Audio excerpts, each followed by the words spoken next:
kita bahas, begitu banyak bisnis lewat internet, tapi kenapa harus VTube? Ya, kenapa sih harus VTube yang dikerjakan oleh perusahaan future tech ini? Next, Pak. Ya. Karena VTube ini memiliki banyak rencana. Rencananya ada jangka panjang, jangka pendek, jangka menengah. Buka aja, Pak, semuanya. Buka semua, 1, 2, 3. Ya.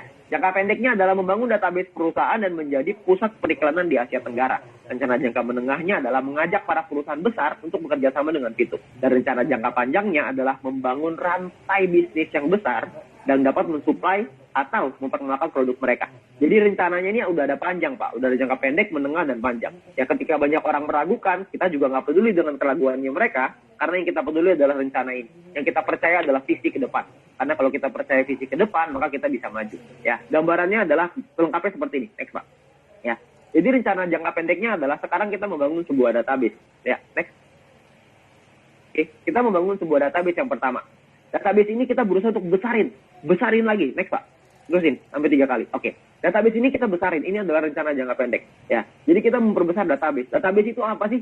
Database itu adalah dari kita-kita ini. Kita-kita yang menjadi pengguna aplikasi VTube, kita-kita ini yang menjadi marketnya VTube, kita-kita ini yang menjadi pelakunya VTube. Dan ketika rencana jangka pendek ini sudah tereksekusi, maka kita akan lanjut ke jangka menengah. Jangka menengah adalah mengajak perusahaan-perusahaan multinasional untuk bekerja sama dengan kita. Ya. Perusahaan multinasional ini yang mereka lihat adalah traffic. Ketika mereka melihat di aplikasi VTube misalkan, dia lihat, wow, di aplikasi VTube di dalamnya ada 1 juta orang yang setiap hari mengakses aplikasi ini. Mereka pasti mau, Pak, untuk kerjasama dengan VTube. Itu adalah rencana jangka menengah. Ya. Dan rencana jangka panjangnya adalah next, Pak. Next lagi.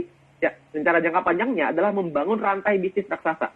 Yang namanya rantai bisnis itu bukan cuma bisnis raksasa ya, tapi rantai bisnis raksasa. Rantai ini ada banyak, Pak. Jadi akan tergabung semua. Jadi satu. Jadi bukan cuma VTube aja. Nanti mungkin akan ada lagi yang lain.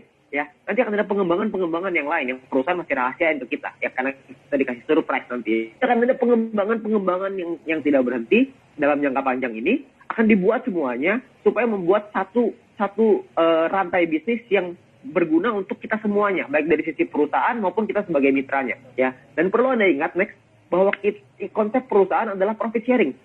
Nah, dengan konsep profit sharing ini artinya semakin tinggi profit perusahaan, semakin tinggi keuntungan perusahaan, semakin tinggi pula penghasilan kita. Next, Pak. Ya. Jadi semakin tinggi penghasilannya perusahaan yang dihasilkan dari rantai bisnis raksasa ini, atau mungkin kerjasama dengan perusahaan multinasional, maka membuat kita sebagai mitranya mendapatkan keuntungan yang besar. Dan berbahagialah buat teman-teman semua yang sekarang sudah punya ID, sekarang yang sudah terdaftar di VTube. Saya percaya kita melewati banyak masalah di awal ya, banyak tantangan di awal. Tantangan itu kecil, Pak, nanti. Kalau dibandingin dengan rencana jangka panjang kita. Itu hanya sedikit ya, polisi tidur lah di awal. Nggak apa-apa, kita agak naik turun dikit, nggak apa-apa. Tapi nanti ke depannya akan ada jalan tol di sana yang lurus terus menuju ke kesuksesan kita, menuju ke impian-impian kita nanti. Ya. Jadi semakin besar keuntungan perusahaan, semakin besar juga keuntungan yang bisa kita terima. Oke, next, Pak. Ya. Nah, yang berikutnya adalah tentang yang namanya King of Internet Era, yaitu Viewpoint. Ya, banyak orang berpikir Viewpoint ini hanyalah sebuah poin untuk menghasilkan penghasilan. Sesimpel itu. Sayangnya enggak, Pak. Viewpoint itu tidak sesederhana itu. Ya, Viewpoint ini adalah sebuah rajanya nanti di internet era. Maksudnya apa? Next, Pak. Ya, mungkin Anda pernah dengar yang namanya Bitcoin ya. Bitcoin itu adalah rajanya cryptocurrency kata orang-orang ya. Cryptocurrency itu digital ya. Nah, mata uang digital ini banyak sekali sekarang, ada Bitcoin, Litecoin, Ethereum lah, macam-macam. Semua orang kayak bikin koin itu sekarang, nggak tahu kenapa. Ya, nah orang-orang itu sekarang menggunakan Bitcoin untuk investasi, untuk mereka menaruh uangnya, ya, dengan diinvestasikan di Bitcoin. Bitcoin ini ya nanti naik turun ya, tergantung permintaan dan supply ya. Jadi supply dan demand gitu. Nah, sedangkan Bitcoin ini hanya oleh cryptocurrency, mereka hanya mata uang digital. Viewpoint ini berbeda, next, Pak. Viewpoint ini adalah raja dari internet era, karena di Viewpoint kita bisa investasi nggak? Bisa. Di Viewpoint bisa nggak kita pakai untuk belanja? Bisa nantinya. Jadi kegunaan Viewpoint ini banyak sekali nantinya.